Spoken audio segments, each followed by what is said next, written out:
¿Qué tal? ¿Cómo estás? Bienvenido a su programa Desde tu Mirada, 6,7 minutos, y está escuchando el 1040 de amplitud modulada, Radio Mujer, el sexto sentido de la radio, llegando también a través de www.radiomujer.com.mx, al internet, al resto del mundo, por la página web.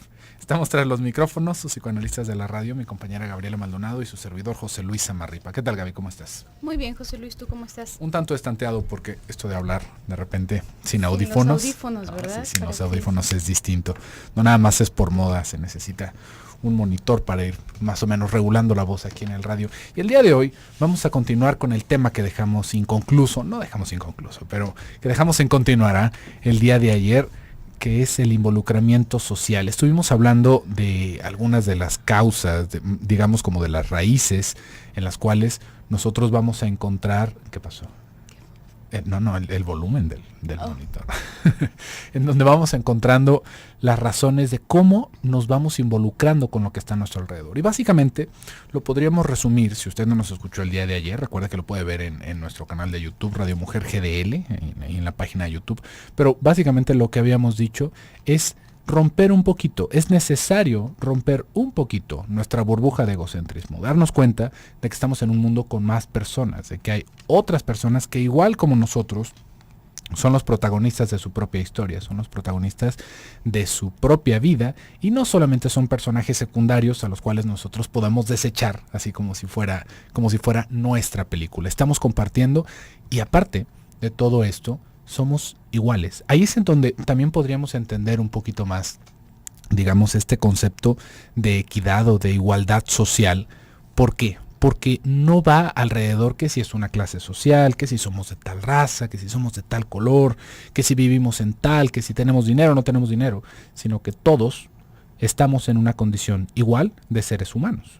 Todos vamos teniendo esta misma premisa, estas mismas necesidades y por lo mismo requerimos el mismo tipo de respeto, no importando cuál sea nuestro lugar de nacimiento ni el color de nuestra piel, por el mero hecho de poder empatizar que somos iguales en nuestra condición de seres humanos. Puede que no seamos iguales en muchas otras cosas, ahora sí ya podríamos decir, somos de colores distintos, somos de trasfondos culturales distintos, tenemos estratos socioeconómicos diferentes. Ahí sí somos diferentes, ¿no? Ahí sí podríamos decir, bueno, pues yo soy un campeón olímpico y tú no eres un campeón olímpico. Entonces, si nos estuviéramos comparando en eso, pues podríamos decir que yo soy mejor en eso, ¿no? Yo soy mejor en salto con garrocha, en lanzar discos, en lanzar balas. Pero eso no quiere decir que en nuestra condición humana seamos distintos. Y eso es, digamos, el primer ladrillito que tendríamos que poner para edificar realmente nuestra concepción de civismo.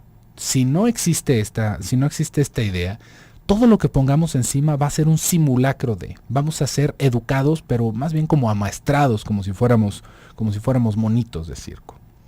Y bueno, también es importante entender, así como lo hemos estado comentando en días anteriores, decíamos, nosotros nos asumimos humanos como que nacimos humanos, ¿no? Pero cuando nosotros decimos humano, realmente, y este tipo de expresiones que utilizamos como la condición humana, muchísimas gracias, Kim, realmente a lo que estamos aludiendo es no a una... no estamos aludiendo realmente a nuestra carga genética o a nuestra especie como tal, ¿no? No es como decir, este es un canguro, este es un perro, este es un lobo, este es un humano. En realidad, cuando hablamos del ser humano, nosotros nos referimos a la noción que tenemos de un ser humano. Una persona que piensa, una persona que tiene cierta empatía, un ser humano, alguien. Por eso, de pronto, cuando vemos algunos actos de algunas personas, decimos, es que es un monstruo, ¿no? Porque se sale de esta noción. Aquí hay algo importante. Verdaderamente lo que nos hace humanos, lo que entendemos por humanos, es algo que aprendemos, que debimos de haber aprendido. No dañar a los otros, este civismo del que hablamos, esta forma de dirigirnos es la que nos da nuestra condición humana. Si no la tenemos, efectivamente no se nos puede tratar como seres humanos. ¿Por qué? Porque porque no estamos siendo un ser humano verdaderamente. ¿Ustedes creen a cualquier persona que se encuentren en la calle, a ustedes les parecería humano tomar a alguien que va en la calle en este momento, si estás tú en tu carro o simplemente sales a la calle, ves a alguien en el supermercado, te vendría bien tomarlo a la fuerza, amagarlo, subirlo en contra de su voluntad a un auto, llevarlo y encerrarlo y mantenerlo nada más dándole de comer en algunos momentos? Por supuesto que no. Yo digo, espero que todos consideren que no. Definitivamente eso no es humano, ¿no? Eso no es algo que se le debería de hacer. Sin embargo, eso se hace con los presos. ¿Por qué? Y entonces entramos en bueno, pero es que los derechos, entonces, ¿qué tendríamos que hacer con estas personas? Ojo, cuando nosotros dejamos de seguir las normas del ser humano, dejamos de estar velados también por las normas del ser humano, porque dejamos efectivamente de serlo. Por eso estas condiciones que pueden sonar tan violentas y tan graves, tan dolorosas, en una circunstancia cualquiera, cuando la ponemos en una circunstancia aislada, de una persona que mata, una persona que viola, una persona que roba, entonces se vuelve verdaderamente necesario. Vamos a ir a un pequeño corte y regresamos.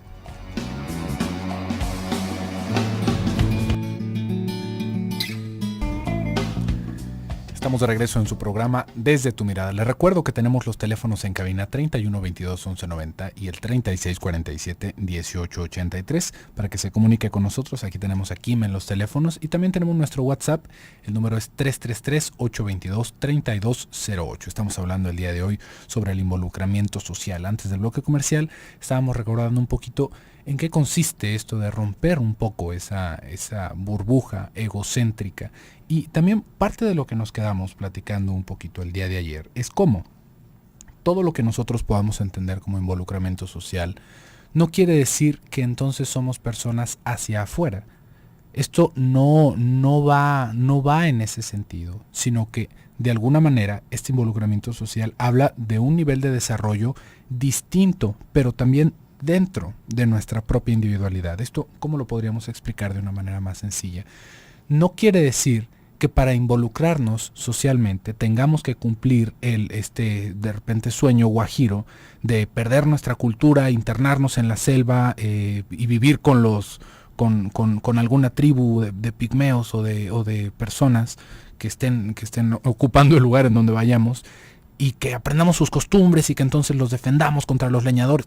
No va por ese lado. No quiere decir que esa sea la forma de involucrarse socialmente. Cuando hablamos de un involucramiento social, estamos hablando de que nuestra persona y nuestros intereses van, digamos, como expandiéndose a un nivel distinto. Esto va desde la capacidad que tenemos de empatizar con nuestros amigos, con nuestros familiares, de cómo podemos formar vínculos en sociedad, porque no quiere decir que nuestra sociedad solamente tenga que ver con nuestro país o con nuestra colonia o nuestra organización vecinal, sino que se va expandiendo.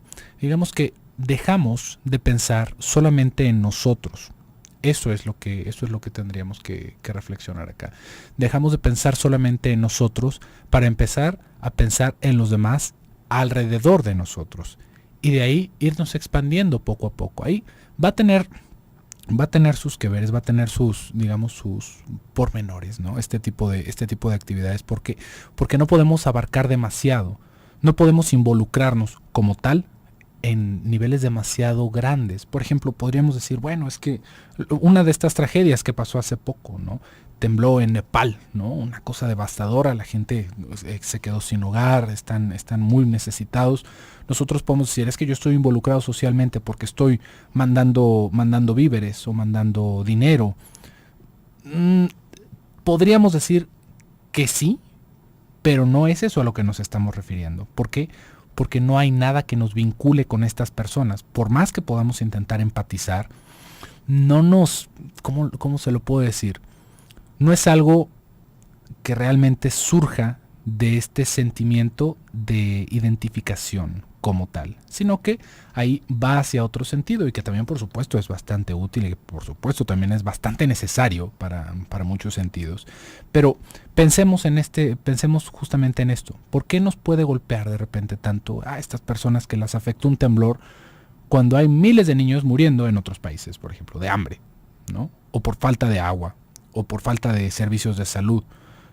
Y entonces, ¿qué? ¿Tendríamos que donarles a todos o tendríamos que hacer?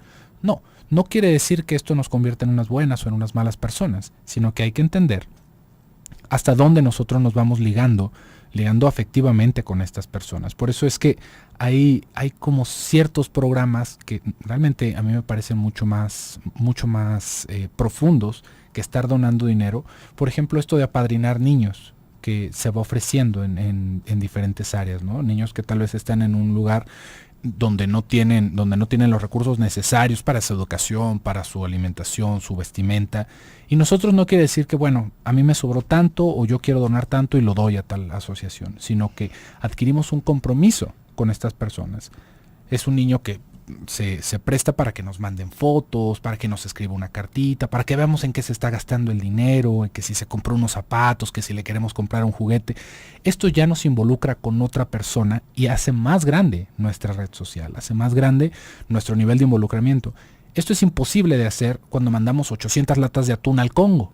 Es algo que de todas maneras habla de, digamos, como de nuestra ética o de nuestra necesidad en otros sentidos, pero no hay como tal ese involucramiento. Y esto es algo bastante difícil de hacer. ¿Por qué? Porque en macroesferas, en niveles mucho más amplios, se disuelve nuestra capacidad de podernos identificar o de poder tener realmente una acción en estas cosas. ¿A esto a qué me refiero?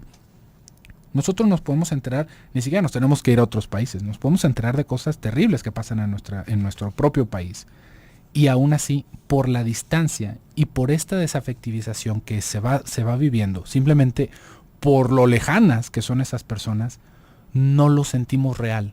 Por eso es que nosotros podemos ver una noticia de que están bombardeando, de que se están agarrando a tiros, de que secuestraron, de que hicieron, y a nosotros nos pasa como si fuera un programa de televisión. No quiere decir que estemos deshumanizados, sino que son personas que si lo vemos desde este punto de vista, desde ese egocentrismo, para nosotros no existen. Y no podemos tener este apalancamiento, ni podemos tener ese nivel de involucramiento social con esas personas para poder sostener, ahora sí, pues una verdadera lucha. Sí, y aquí hay algo muy importante que tú vas tocando, José Luis, a propósito de esta cierta desconexión, ¿no? ¿Qué pasa cuando nos ponemos a pensar a propósito de involucrarnos socialmente, ¿no? Y empezamos a ver toda la problemática social que puede existir, que existen en todas partes, ¿no? Empezamos a ver, por ejemplo, condiciones de pobreza, hambre, injusticia.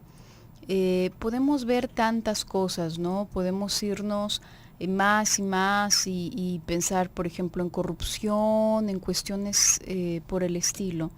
Por lo general, las personas se van centrando, habrá algo específicamente que le haga ruido en particular a cada persona, ¿no? Puede ser cualquier forma del sufrimiento humano de ciertas personas que se encuentran en una condición de desamparo.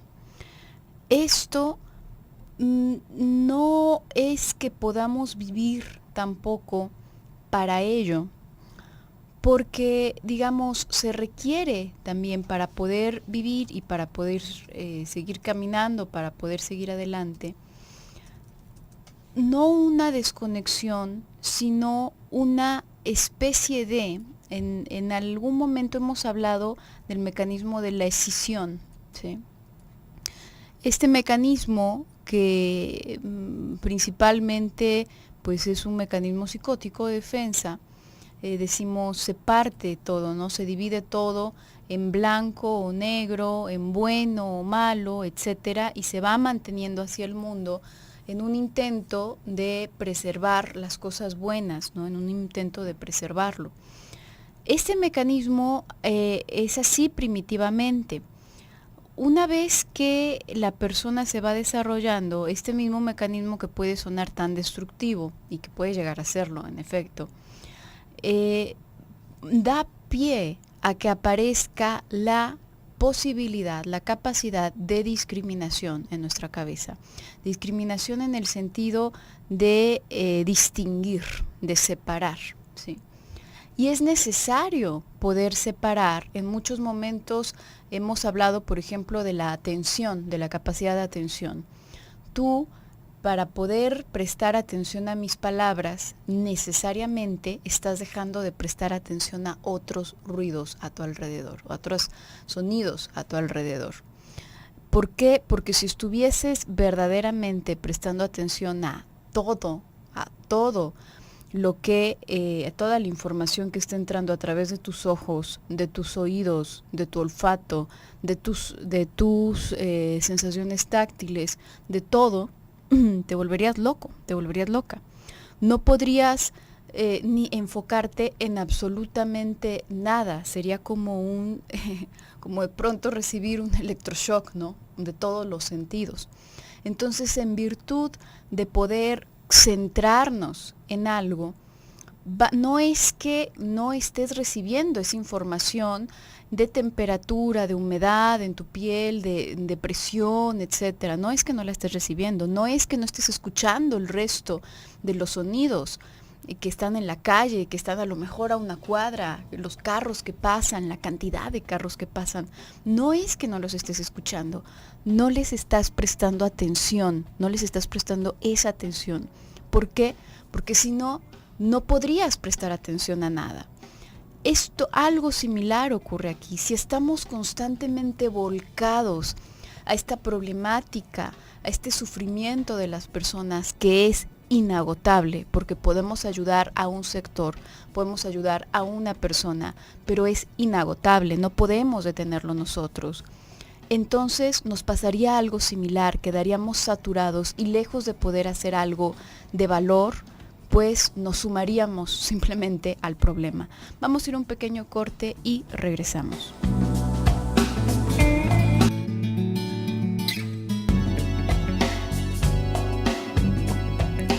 Estamos de regreso en su programa Desde tu Mirada, 6:35. Le recuerdo nuestro WhatsApp, el número es 333-822-3208 para que usted nos haga llegar sus participaciones. Estamos hablando el día de hoy sobre el involucramiento social. Ya más o menos vamos explicando un poquito por qué hay personas que sí se pueden involucrar y por qué hay personas que no se pueden involucrar y hasta dónde podríamos entender que hay una intención fidedigna, ¿no?, auténtica de involucrarse socialmente con ciertos aspectos, problemáticas de nuestra sociedad. Acá hay algo bastante importante que tendríamos que pensar. Nosotros, por la manera en la que nos hemos organizado en cuestiones políticas, vamos hablando de una democracia, ¿no? Y esto de alguna manera se ha hecho como la forma más común de gobernar, ¿no?, a lo largo de los tiempos. Antes podríamos pensar sobre las monarquías, sobre todas estas otras formas de regirse de los pueblos, pero poco a poco hemos llegado a la decisión casi mundial, no es mundial, pero de que la democracia va siendo una forma muy, digamos, como muy conveniente y más equitativa de podernos gobernar. Pero acá nos vamos quedando con cierta fantasía de lo que era la democracia cuando éramos muy poquitas personas en el mundo. Ya ahora, si usted se pone a ver cómo funcionan estos organismos de selección y de opinión pública, pues realmente están un tanto risibles. Y esto nos va generando mucha molestia a algunas personas, ¿no? Bueno, es que no se hace escuchar la voz del pueblo, no se dice, los gobernantes hacen esto y roban y hacen que la gente vote por ellos de maneras desleales. Pero de una o de otra manera nos vamos a ir dando cuenta que se vuelve imposible tener una verdadera democracia como tal, ¿no? Estamos lo más acercados a este tipo de cosas, pero cuando estamos hablando el día de hoy sobre el involucramiento social, nos va dando un poquito de pistas y de bases para entender ¿por qué no nos podemos involucrar realmente con esto, ¿no? Pensemos, está la fantasía de que nosotros escogemos líderes que nos representan en los círculos de poder en el gobierno. ¿Cuántas de esas personas usted conoce personalmente? ¿Cuántas? Si alcanzó a contar más de 2, ya se volvió el 1% de la población. ¿Por qué? Porque no son personas que estén dentro de nuestros círculos sociales. Si usted los conoce, seguramente es porque, bueno, es que es el amigo de mi tío y entonces él va y hace... Pero personalmente no de haberlo visto en persona, claro, sino de conocerlo. De conocerlo, de que usted le dijera, ¿sabes qué? Te dejo a mi perro o te dejo a mis hijos un rato. A ese nivel. No, ¿verdad? Y les estamos delegando la responsabilidad del erario público, de nuestra seguridad, de nuestros intereses comunes. Se hace imposible realmente que se nos represente, porque somos muchísimas personas, y los intereses van quedando exaltados a un lado de las necesidades de las personas. Y esto es algo que lo podemos ver una y otra vez, y ya lo habíamos dicho, no solamente en nuestro país, en todo el mundo. Si de alguna manera nosotros vamos viendo cómo funciona esta desconexión con las personas, partiendo de la distancia y del nivel de involucramiento que tenemos, nos vamos a dar cuenta de que estas personas inmediatamente, siendo la cosa más natural del mundo, van a intentar beneficiar a las personas que están a su alrededor. Y eso no quiere decir que sea una excusa. ¿Por qué? Porque esa no era la descripción del puesto. Nosotros de alguna manera nos queremos confiar en decirles, oye, te vamos a poner ahí, pero tú no puedes sacar provecho de esto. Tú no puedes, pero esto se difumina, se hace aguada en nuestra opinión. ¿Por qué? Por la distancia. Porque realmente no podemos tener esa presión, ni podemos tener ese involucramiento como tal. ¿Cuántas veces ha visto usted un accidente fuera de su casa? ¿Por cuántas de esas personas ha llorado? Y pasó afuera de su casa, ¿no? Ahí el problema es que no lo conocía. Es una persona totalmente desconocida para usted y por lo mismo no se puede involucrar sentimentalmente. E involucrarse sentimentalmente, digamos que de alguna manera nos va obligando a actuar de cierta manera. Acá, algo que tendríamos que pensar que es muy necesario, porque estamos hablando de cómo se va expandiendo este tipo de involucramiento, cómo se van expandiendo nuestras fronteras de lo que nos puede o no nos puede interesar, es que cuando vamos llegando ya a un aspecto social, deberíamos de tener entendido que hubo un camino de ética, en donde ya no va solamente porque te conozca, o porque eres familiar para mí, sino que ya es una manera de dirigirnos y esto es lo que hace toda la diferencia. Exactamente, ¿no? El ponernos extra sensibles a todas estas problemáticas sociales y sentarnos a llorar, por ejemplo, en cada circunstancia, no solamente no nos vuelve útiles para esas personas que están sufriendo, es todo lo contrario, ¿no? Verdaderamente es como simplemente sumar un problema. A veces podemos ver, a propósito de la cuestión ética, en ámbitos, en esferas médicas, por ejemplo, por lo general está vetado el hecho de que una persona, un familiar, además muy cercano, se encargue de la cirugía de alguien de su familia. Por lo general esta es una práctica que no se lleva a cabo. ¿Por qué? Podríamos decir, bueno, ¿por qué va a estar en las mejores manos? Porque es una persona que lo quiere, porque es una persona que le importa. A veces, justamente, invadidos por ese sentimentalismo, nos volvemos inútiles. ¿Por qué? Porque es una persona que nos interesa, nos llena de miedo lo que le pueda pasar, nos tiembla la mano, va a haber muchísimos más factores que estén en juego. Uno puede pensar qué frialdad que debe de necesitar un cirujano para llevar a cabo una operación que tiene muy pocas posibilidades de tener éxito, ¿no? Que hay muchas posibilidades de que se pierda esa vida, que no se pueda recuperar de la operación. Bueno, sí, probablemente necesita esa frialdad de pulso, esa frialdad de cabeza para hacer un gran bien, ¿no? Porque si nadie lo hiciera, no, es que a mí se me hace el corazón de pollo y imagínate que se muere y enfrente de mí, luego lo va a soñar todas las noches y me voy a sentir con el cargo de conciencia y mejor que se muera, ¿no? Porque yo no puedo, de plano no puedo, entonces mejor no. Digo, es necesario que haya personas con ese perfil para que lleven a cabo eso. Verdaderamente es necesario en muchos otros contextos, ¿no? Poder reaccionar ante una situación de crisis, ya no digamos algo tan concreto, ¿no? Una situación de crisis en donde alguien a lo mejor se está ahogando.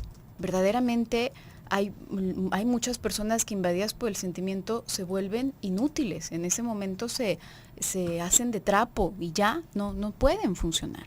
Entonces, no se trata de eso. Por eso decíamos el día de ayer, esto va totalmente ajeno a cualquier sentimentalismo, ¿no? A cualquier cosa de cursi, de todos somos hermanos y todos de la mano y vamos a ayudarnos entre... No tiene nada que ver con eso. Tiene que ver justamente con hacer lo que nos toca desde nosotros mismos, de tener este manejo congruente, este manejo ético de las cosas que están a nuestro alcance. Y no necesitamos intentar estirarnos para salvar el mundo o para alimentar a las personas con hambre. Con que hagas lo que toca en tu círculo, en tu familia, en tu comunidad, con tus vecinos, ¿no? Con que sea eso. Eso es bastante significativo y eso te puede dar una idea de que en pequeña o en gran escala puede ser una persona que aporta a la comunidad. Así como decías tú, José Luis, no nada más aporta aquel que evidentemente hace, ¿no? Que en concreto hace algo, sino que también mucho ayuda al que no estorba, ¿no? Verdaderamente. Mucho ayuda. Vamos a ir a un pequeño corte y regresamos.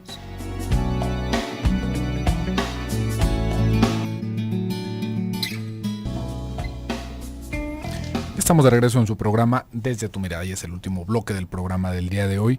Y el día de mañana ya vamos a continuar con un tema distinto, trabajar o estudiar. ¿Cuántas veces nos vamos topando con esa decisión al momento de nuestro desarrollo? ¿O cuántas personas vemos a nuestro alrededor que están teniendo esta disyuntiva? No importa si todavía están pequeñitos o si ya están maduros, ¿no? Es una pregunta que vamos a intentar responder y vamos a dar un punto de vista psicoanalítico el día de mañana con ese tema. Y el día de hoy, para cerrar con el involucramiento social, yo creo que si usted nos va siguiendo, igual y se está haciendo ahorita la pregunta, bueno, entonces, ¿qué? A ver, ¿cómo? Si no los conozco no se puede, si lo quiero hacer es una cosa medio falsa. Entonces, ¿qué? Antes del bloque comercial estábamos hablando en cómo todas estas cosas que se van haciendo para abrir un poquito nuestro entendimiento a lo que está a nuestro alrededor, de alguna manera tendrían que ir dirigidos por un comportamiento ético. Y en ese comportamiento ético es justamente en donde nos encontraríamos la respuesta de hasta dónde realmente nos estamos involucrando en una causa social. No porque yo me desgarre las vestiduras, sino justamente con parte de lo que tú estabas diciendo, Gaby, en el bloque anterior. A veces sin estorbar, estamos haciendo más que suficiente, ¿no? Igual y puede parecer una postura tibia o así como desganada, pero no suena tan heroico. No suena así como para estar levantando pancartas y cosas por el estilo. Pero dése cuenta de algo. Nosotros hablamos de la corrupción y nosotros hablamos específicamente de esto, pensemos en nuestro país, ¿no? Es que la corrupción nos está comiendo en todo sentido.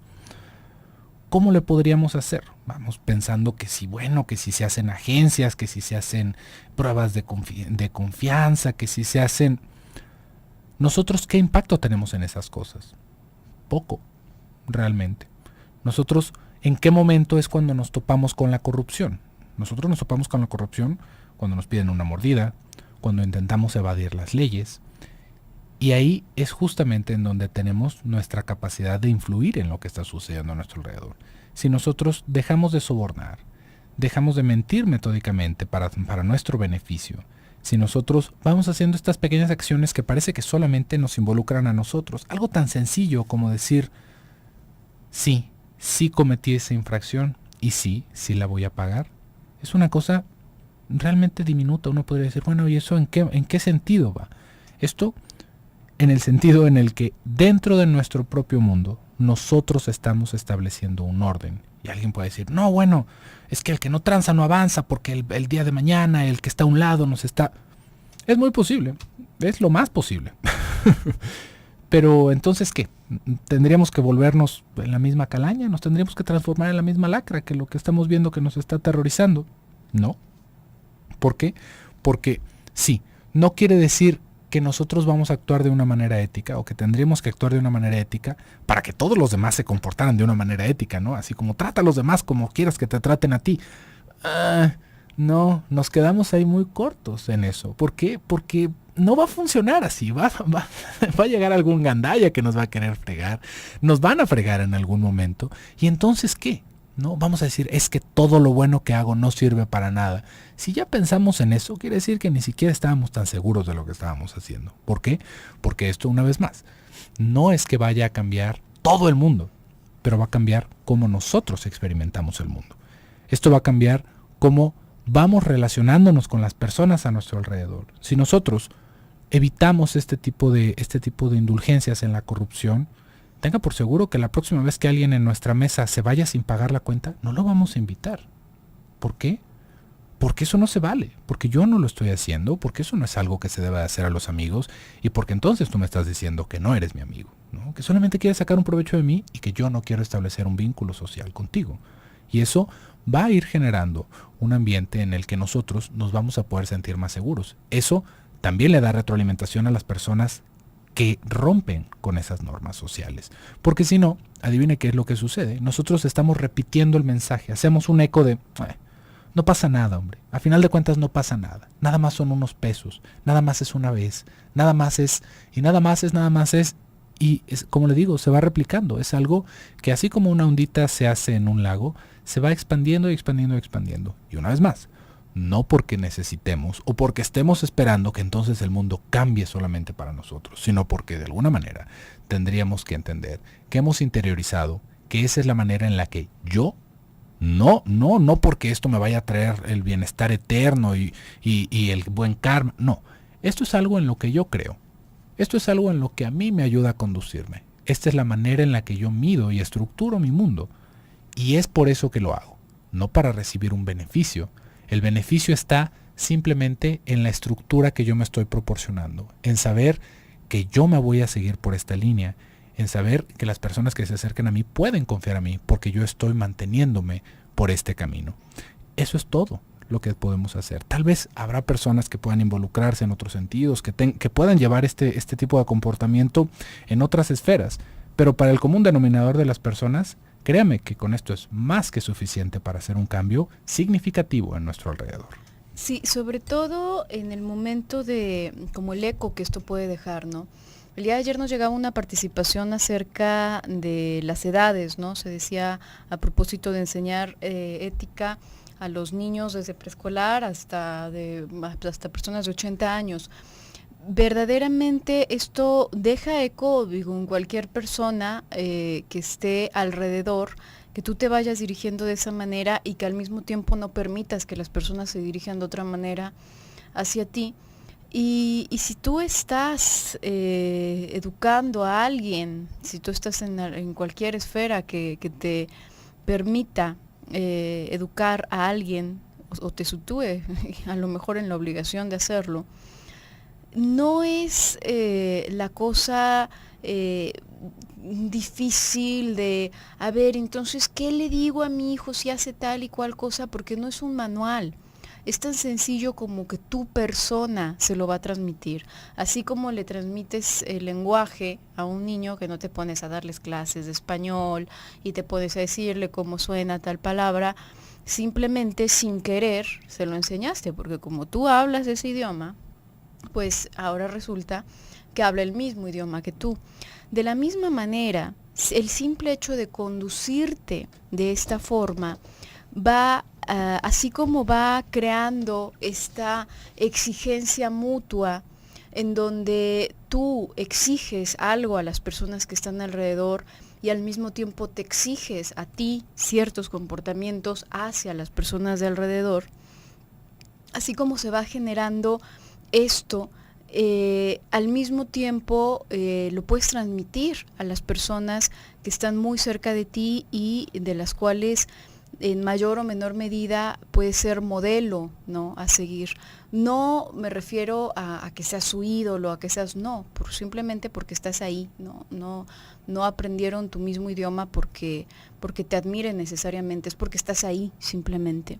Entonces, esto, con esta conciencia clara, con esta conciencia congruente, también, y esto es muy importante, podemos, pero únicamente desde ahí, cuestionar la ley, porque eso es otra cosa muy importante.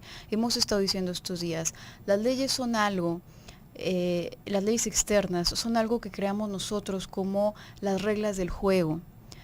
No quiere decir que siempre está bien. Hay lugares y épocas en las que ha sido legalmente decir, por ejemplo, que un sector de la población no tiene permitido utilizar, por ejemplo, los asientos del autobús, la esclavitud, que tienen que ir parados. Sí, la esclavitud fue legal durante mucho tiempo. El hecho de que sea legal no significa que sea correcto. Esto es algo muy importante. Por eso necesitamos esta ley interna, no la externa. La externa es importante, pero también es importante en la medida en que tengamos clara esta ley interna y esta ley que se funda en la congruencia, porque aquí y en China y en cualquier época del mundo podemos saber, yo no consideraría justo que me volvieran un esclavo, yo estaría sufriendo terrible si me sometiesen a ese sufrimiento. Si yo tengo claro esto y soy congruente, cosa contraria de decir yo sufriría muchísimo, pero es padrísimo tener esclavos, ¿no? Entonces disfruto muchísimo tener esclavos. Entonces, para mí sí, pero para allá no. Esto es una verdadera incongruencia y es un verdadero absurdo. Cuando yo verdaderamente me manejo desde esta ley interna, con esta congruencia, entonces también me permite cuestionar la ley y modificarla también. ¿Por qué? Porque habrá cosas que estén estipuladas legalmente, pero que no son justas. Y esto también viene desde casa. Cuando un niño le pregunta a la mamá, al papá, al maestro, ¿por qué? Hay que saber responderle. No hay que poner leyes absurdas tampoco nosotros. Vamos a ir no vamos a ir a ningún corte. Muchísimas gracias por acompañarnos el día de hoy. Yo me despido, soy Gabriela Maldonado. Yo soy José Luis Amarripa, nos escuchamos el día de mañana en punto de las 6. Hasta entonces.